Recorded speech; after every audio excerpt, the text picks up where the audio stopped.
Kumusta?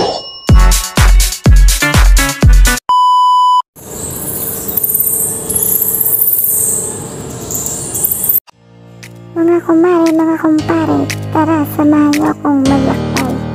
Sakay na!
Hindi na namin alam kung saan ang aming pupuntahan. Kung tama ba itong dinadaanan namin.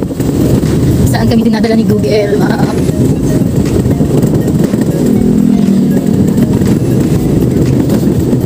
Yan kay ate. In 200 meters, turn left. Ano kay ate? Ano lang po? Saan po yung Singapore? Singapore po. Hindi ba po? Hindi po. Dito po kayo hanggang bayan. Makikita kayo yung gaso, papasok. Hindi po, pasok po kayo. Ano ba tayo din? Ate niyo po.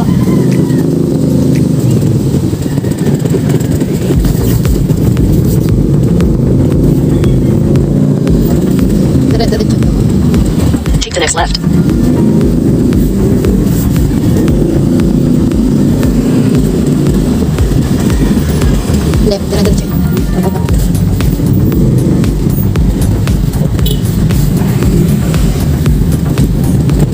meters, turn left onto Agoncagua Laurel Road. Ito na naman, ang habang tabuhin.